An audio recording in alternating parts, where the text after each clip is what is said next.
The first thing Isaac Granger noticed when he stepped off the shuttle onto Velkorr Prime was the smell. It wasn't foul, just wrong, like burnt citrus and wet copper.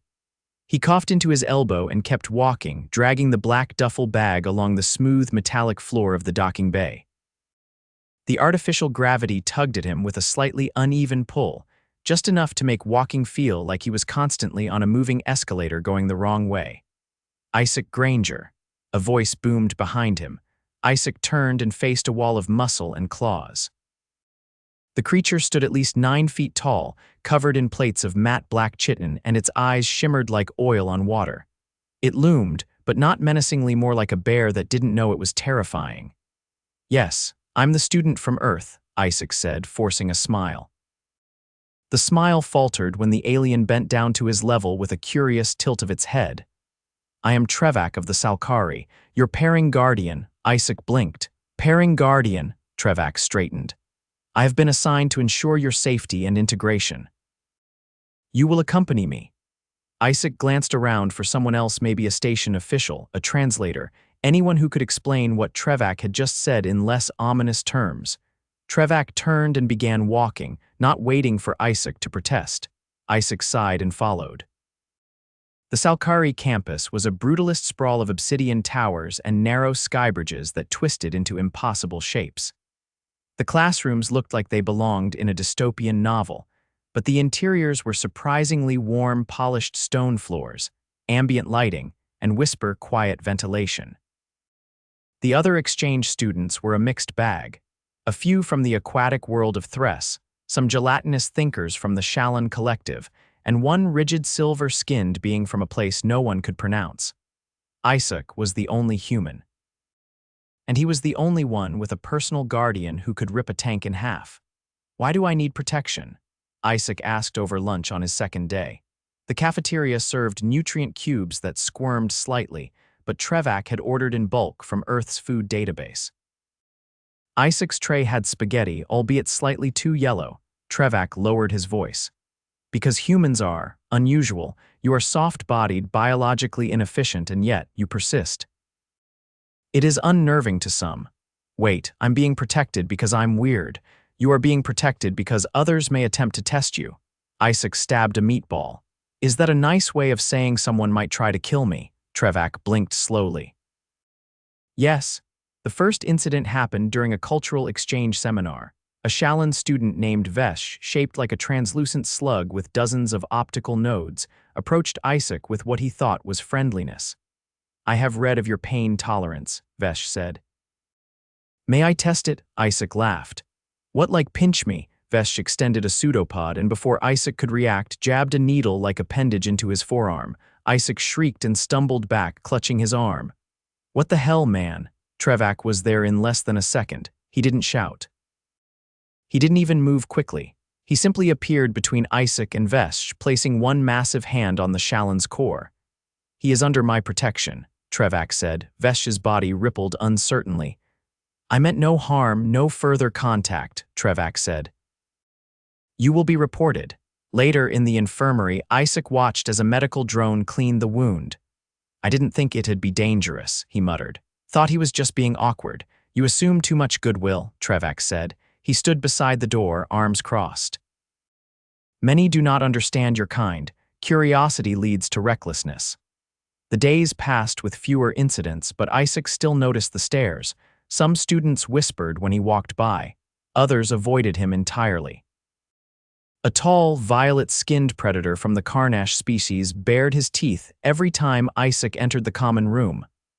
"Why does he keep doing that?" Isaac whispered to Trevak. "He is posturing. You are unfamiliar. He wants to see if you will react.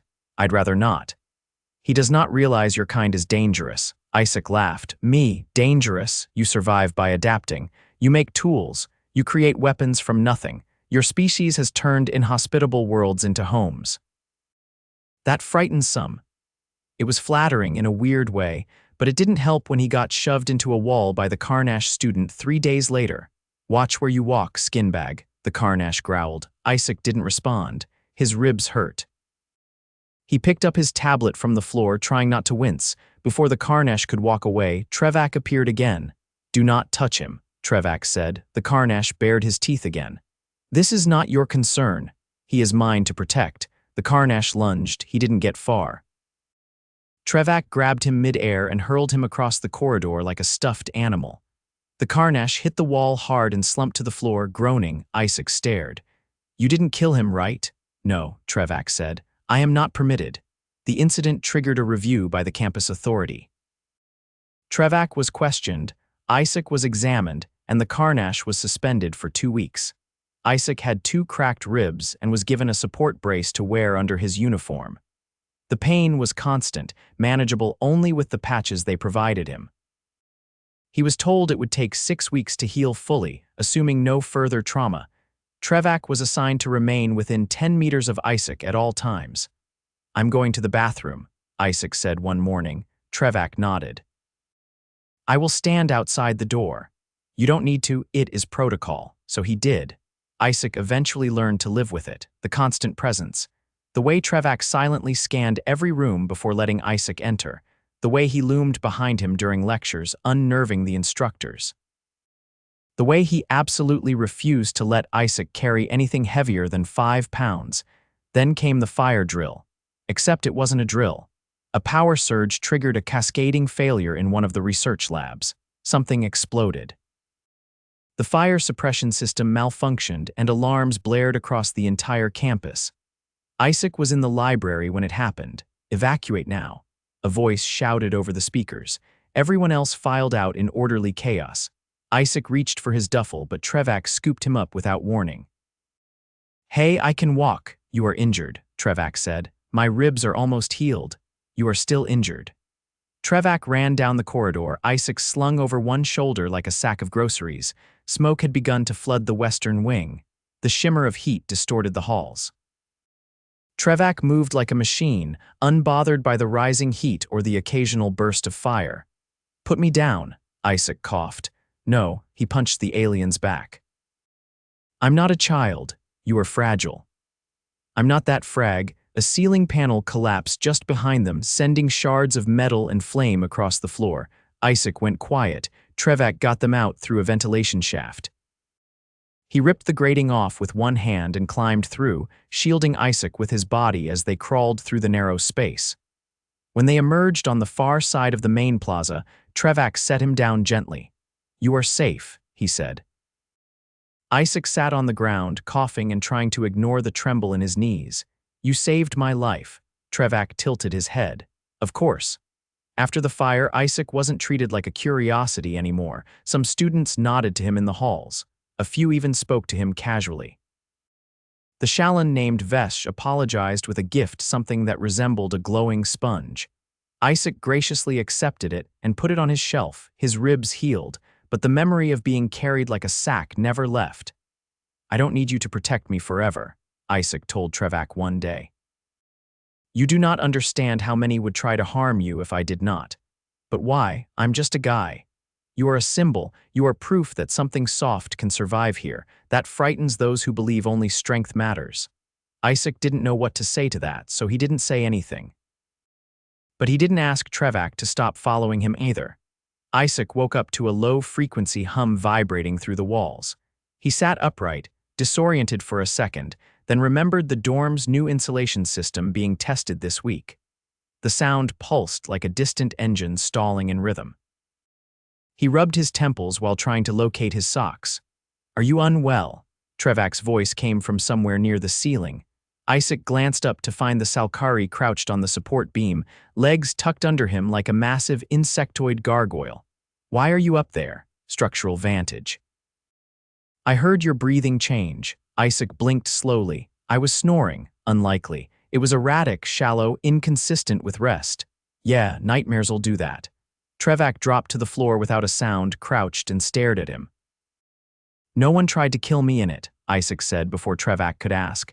Just a falling elevator, very Earth-specific anxiety. Trevak didn't move. Do you still feel threatened? No, just sleepy. Isaac stood, stretched, and winced as his shoulders cracked. And sore, always sore. Everything here's too tall. You refuse to use mobility aids. Isaac walked past him toward the sink basin. I'm not using a ladder to wash my face, Trevak. Your posture suffers. I'm aware. He splashed cold water on his face and toweled off with a fabric that always felt damp no matter how dry it was. When he turned around, Trevak was examining the contents of his bag. I reorganized your medical supplies. Your antiseptic was expired. I was going to throw that out. It was open. Isaac sighed.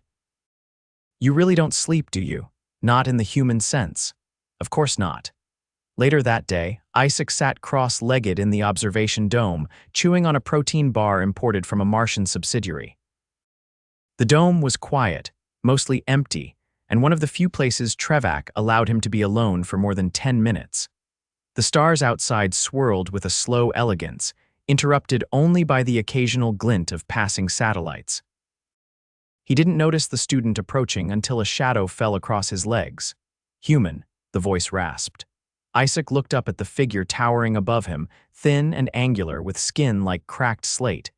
He recognized the species Ahreth, photosensitive and usually nocturnal. I'm not great with names, Isaac said slowly, but I think you're in xenopsychology. The Ahreth didn't blink. Its eyes were thin slits, black and matte. You have no neural shielding. Isaac hesitated. I'm sorry, you emit everything. Thoughts, impulses, fears. You leak constantly. I don't think I like what this conversation is doing to my anxiety. The Ahreth crouched. You smell like illness. Isaac tilted his head. You mean my shampoo? No, deeper, mitochondrial confusion, cellular mismanagement. You are damaged. Isaac stood up. Okay. This has been informative. I'm going to go now. You fear dying here. Everyone fears dying here. The Ahreth reached out, not aggressively, just curious. Trevak's arm intercepted the gesture before it got within 6 inches of Isaac. He is not yours to examine. The Ahreth didn't flinch. You interfere with natural observation. He did not consent. We study each other. He is not your sample. The Ahreth stood, expression unreadable. He won't survive long. Trevak's mandibles clicked once. I said that out loud, didn't I? Isaac muttered after the Ahreth drifted away. Yes. Trevak did not leave his side for the rest of the evening. 3 days later, during an off-world field trip to the Glakari ruins, Isaac found himself standing at the base of a monument carved from a single pale green stone. The guide droned on about the civilization's abrupt disappearance, but Isaac's attention was on the uneven terrain. The ground sloped sharply and was covered in a fine, shifting dust that made footing unpredictable. Most of the other students had adapted quickly, using their natural appendages or balance centers. Isaac, however, had slipped twice already. Maybe staying at the top would have been smarter, he muttered. You insisted on participating, Trevak said beside him. I didn't think the ground would try to kill me. Gravity is not sentient. It's got an agenda. He stepped forward again and immediately sank ankle deep into the powder. When he pulled his foot free, something inside his boot shifted. A sharp pain shot up his leg. Okay, nope. Foot did something weird. Trevak crouched beside him. You are injured. Feels like a ligament, maybe a tendon, definitely not walking on it. Without a word, Trevak swept him up and carried him back up the slope. Isaac didn't argue this time. He sat on a rock while Trevak removed the boot and examined the ankle with careful, clawed fingers. Swelling, discoloration, unstable joint, probably a sprain or a tear. Don't say tear. You may have torn something. Cool. Love that. Trevak produced a roll of biofoam and began wrapping the ankle. Isaac winced. This is going to make the next seminar awkward. You will not attend. I have to. It's group presentation day. You will not attend. Look, I already missed 1 lecture last cycle. They'll dock my standing. I will retrieve your materials. You will rest.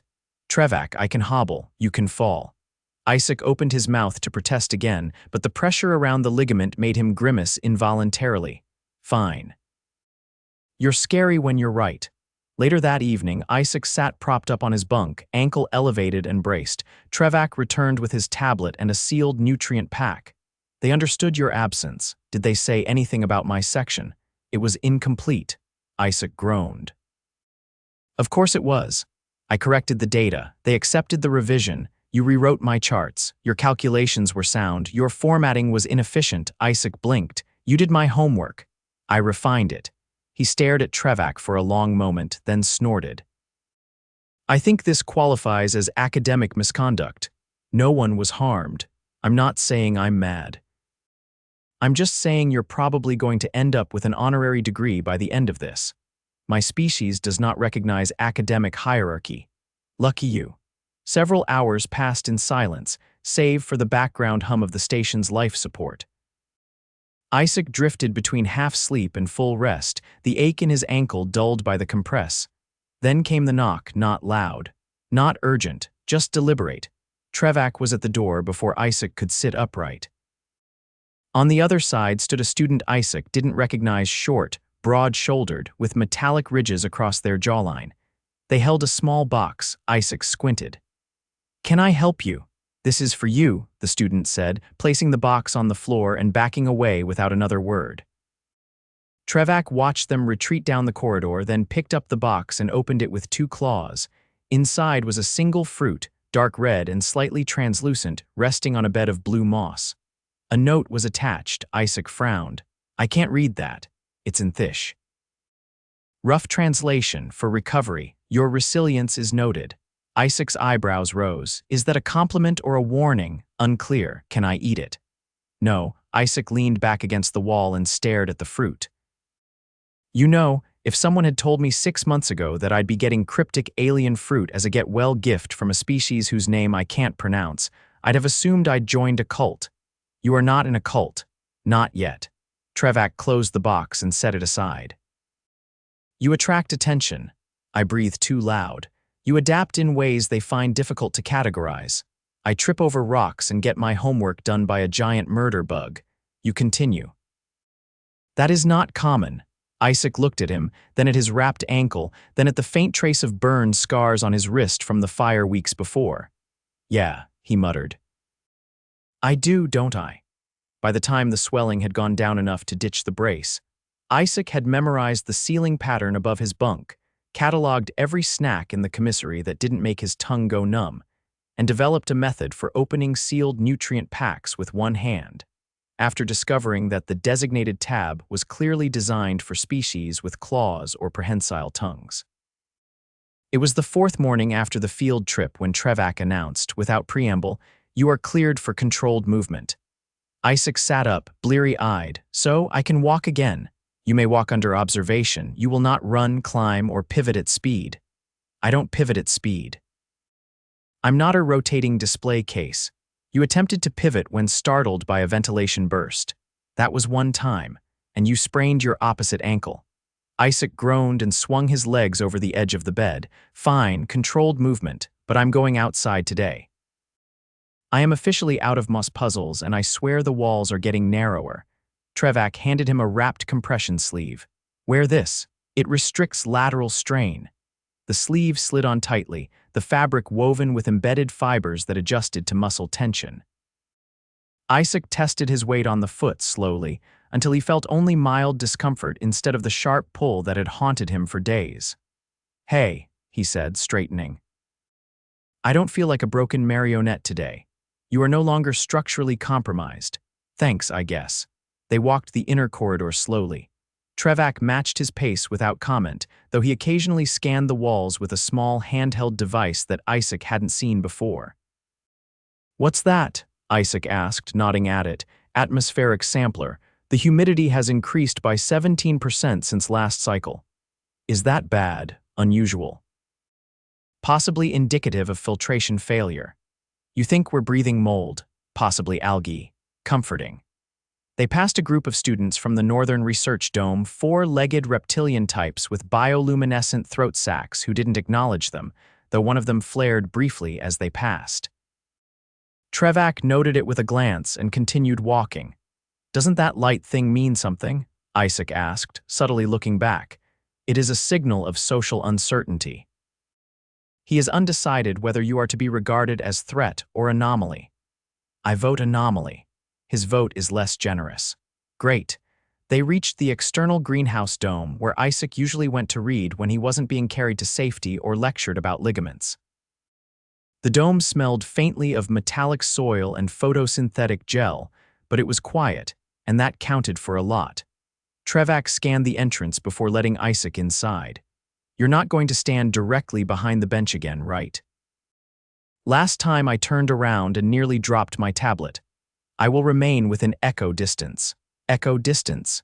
If you make a sound, I will hear it. Reassuring, he chose the far bench near the thermogenic vines. The warmth helped the stiffness in his ankle, and the ambient buzz of the greenhouse systems was less grating than the corridor hum. He had barely opened his tablet when an unfamiliar voice murmured, "You're the one with the Guardian." Isaac looked up. A thin, bipedal being with translucent ridges along its cheeks stood nearby, clutching a data slate. Its eyes were entirely white, no iris or pupil, and it blinked sideways. "I guess that's me," Isaac said cautiously. "You're the only one here who walks like your limbs were recently reattached." Isaac raised an eyebrow. "Thanks. I meant it observationally. I'm Nerith. I study motor compensation in non-symmetrical bipeds." Isaac closed his tablet. "That's strangely specific. You are a walking case study. Glad to be of service." Nerith crouched near the planter bed, scanning one of the vine roots. "Your joints remain inflamed. Your gait favors the dominant side. I'm healing. You should not be walking." Isaac gestured vaguely toward the ceiling. "Tell that to him." "I have," Nerith said, not looking up. "He told me you would do it anyway." Isaac laughed once. "He's not wrong. You are inefficient in motion, fragile in structure, and statistically prone to internal error. And yet here I am. You persist. That's the word." Nerith stood. "I would like to observe your recovery progression. I have requested clearance." Isaac blinked. "You got permission to watch me limp. Your resilience is anomalous. I study anomalies." Trevak's shadow appeared silently at the edge of the dome. Nerith didn't flinch. "I'll remain at a respectful distance." "You will not interfere," Trevak said. "I only observe. Do so without contact." Nerith bowed slightly and retreated to the far side of the greenhouse, where he resumed scanning the soil. Isaac exhaled. "Do I need to start charging admission? You attract academic curiosity. I attract weirdos. They are not mutually exclusive." By the end of the day, Isaac's ankle was stiff but functional, and he hadn't fallen once. Trevak allowed him to walk unsupported back to the dorm, though he followed within 2 steps the entire way. As they entered the room, Isaac sank onto the lower bunk with a satisfied grunt. "Progress," he said. "You have not regressed. I'll take it." Trevak adjusted the environmental settings, raising the temperature by 2 degrees and dimming the lights to simulate late dusk. The room glowed amber. Isaac lay back on his bunk, staring at the ceiling. "You ever think this place is too quiet?" he asked. "No, of course not." He turned his head. "You ever wonder why I haven't gone home? You were injured." "I mean before that." Trevak remained still. "I've been cleared for departure since the fire. No one's holding me here." "I could have taken the shuttle weeks ago." "You did not." "I didn't." Trevak tilted his head slightly. "You remain because you wish to, sort of." Isaac paused. "I think I wanted to prove I could. That I wasn't just something soft in a hard place." "You are not merely soft." Isaac cracked a smile. "That's the nicest thing anyone's said to me all month. You adapt. That is not softness. That is survival." Isaac let the silence stretch for a while. Outside the dorm window, the stars shimmered faintly against the black. Somewhere in the lower corridor, a pipe released pressure with a short hiss. "I think I'm going to request a full term," Isaac said eventually. "Stay until the cycle ends." Trevak said nothing, but his posture shifted relaxed, almost imperceptibly. "I'll need to file the paperwork," Isaac continued. "Probably get another medical assessment. My chart's probably thicker than the station logs by now."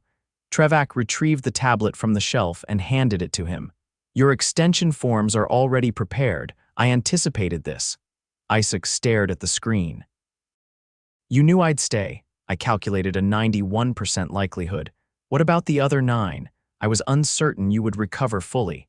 Isaac tapped the form with 2 fingers. "Guess we both passed our tests. You are still under observation." Yeah. Echo distance."